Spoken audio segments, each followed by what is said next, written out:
Pregunta dirigida al señor ministro de Asuntos Exteriores, Unión Europea y Cooperación. Pregunta que formula su señoría, la senadora doña María Isabel Vaquero Montero. Tiene la palabra. Mila esker, presidente Jauna. Arratsaldeon. Señor ministro, la pregunta que le formulamos es muy general. El reglamento de la Cámara nos obliga a esta formulación preventiva, aunque evidentemente, como usted sospecha, me voy a referir a un caso concreto, que no es otro que la detención en Polonia hace hoy 36 días del periodista con nacionalidad ruso-española Pablo González. Del mismo modo, espero que no eluda entrar en la cuestión, escudándose en que son los tribunales polacos los que tienen que resolver sobre la cuestión y así evitar una valoración de su Gobierno sobre si se están garantizando o no los derechos fundamentales del periodista. Tanto España como Polonia son miembros de la Unión Europea. España y Polonia son firmantes del Convenio para la Protección de los Derechos Humanos y de las Libertades Fundamentales y, por lo tanto, los Gobiernos de ambos Estados, al igual que el resto de los firmantes, están obligados a tomar las medidas adecuadas para asegurar la garantía de los derechos y libertades definidos en el mismo. O, dicho de otra manera, tanto España como Polonia están obligados a cumplir y hacer cumplir los derechos recogidos, ya que, de lo contrario, la democracia es papel mojado. Y en este caso, a tenor de la información o de la falta de ella que tenemos dudas de que se estén garantizando los derechos que asisten a esta persona. Y más en concreto me quiero referir a los artículos 5 y 6 del convenio relativos al derecho a la libertad y a la seguridad y a un proceso equitativo, según los cuales toda persona tiene derecho a ser informada de los motivos de la detención y de la acusación formulada contra ella, a ser conducida sin dilación ante un juez, ser juzgada en un plazo razonable o puesta en libertad durante el procedimiento, a presentar recurso y que el órgano judicial se pronuncie sobre la legalidad de su detención y a ser asistida por un defensor o defensora de su elección. Estos, sin olvidarnos de la presunción de inocencia, son derechos que asisten a cualquier persona detenida. Desde el Gobierno de España nos dicen que se han realizado gestiones ante el Gobierno de Polonia, que se está prestando asistencia consular.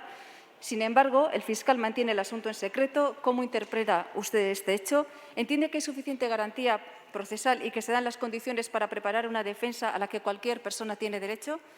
No podemos olvidar que Polonia ha sido acusada por la Unión Europea de aprobar normativas contrarias a la independencia judicial y que el Tribunal Constitucional de este país ha declarado que el artículo 6 del convenio relativo al derecho a un juicio justo es incompatible con su Constitución, es decir, con su norma local de mayor rango. Por lo tanto, cuando se dice que mantiene a una persona detenida en secreto conforme a su normativa local y a la vista de estos antecedentes, lo que entendemos es que pueden estar en riesgo los derechos que le asisten a esa persona y, desde luego, la preocupación aumenta en relación al derecho a un juicio justo. Por todo ello, y más allá de las visitas consulares, peticiones de información que sabemos que se están realizando, ¿qué actuaciones está desarrollando el Gobierno para supervisar y garantizar el cumplimiento de los derechos humanos?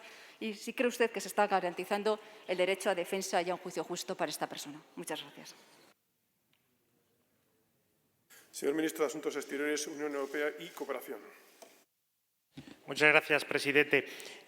Señoría, en estos casos, y en este caso también, en estos casos en los que hablamos de una persona que se encuentra detenida y formalmente acusada, es difícil dar explicaciones porque hay muchas cosas que no podemos revelar, incluidas aquellas que el detenido al que se le presta asistencia consular nos indica que no se revelen. Y porque también está en juego, efectivamente, su presunción de inocencia y esa el Gobierno de España tiene todo el interés en proteger y serán los tribunales polacos los que decidan al respecto. Pero en este caso, exactamente igual que en el caso de los 800 españoles que están detenidos por el mundo, en el mismo momento en el que tuvimos constancia de su detención, nos interesamos por él. Hicimos las gestiones ante las autoridades polacas competentes para obtener información sobre los cargos que usted sabe perfectamente que ya los conoce el detenido de que se le acusa formalmente. Quisimos conocer las circunstancias de su detención, visitarle, lo cual se ha producido ya en 2 ocasiones, la última el pasado viernes, y prestarle la asistencia consular dentro del marco que siempre nos tiene que marcar el detenido. Hay varias cosas que usted ha dicho que probablemente usted no lo sabe o no lo quiere saber. El detenido ha sido informado de los cargos, evidentemente no los voy a revelar aquí en sede parlamentaria. Se puso a disposición un abogado de oficio también por impulso de la Embajada y el Consulado de España. Ha preferido tener, y es perfectamente legítimo y perfectamente lógico, y en eso se le apoyará si fuera necesario, un abogado privado. De hecho, tiene un abogado privado externo, es decir, no polaco, con todas las dificultades que conlleva que ese abogado, y yo creo que es una persona mediáticamente muy conocida, no hable polaco, y ahora tiene también un abogado escogido por él, que es un abogado polaco y que, por lo tanto, pues por supuesto, conoce mejor el sistema y ha sido de su propia elección.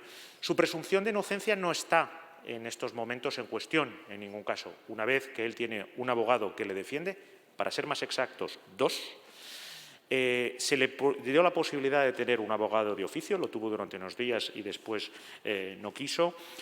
Ha tenido asistencia consular con 2 visitas en un periodo de tiempo bastante corto, el 7 de marzo y el pasado viernes, y yo mismo he hablado en 2 ocasiones con mi homólogo polaco, el día 4 de marzo en Bruselas y el día 17 de marzo en mi visita a Polonia. Y, por lo tanto, le aseguro que vamos a seguir prestando toda la atención, como hacemos con el resto de los detenidos españoles en el mundo, para ver la evolución de este procedimiento judicial, para seguir su conclusión, y le vamos a seguir otorgando la asistencia y la protección consular, independientemente de los cargos que se plantean contra él y que ya conocemos, y independientemente del resultado del procedimiento judicial.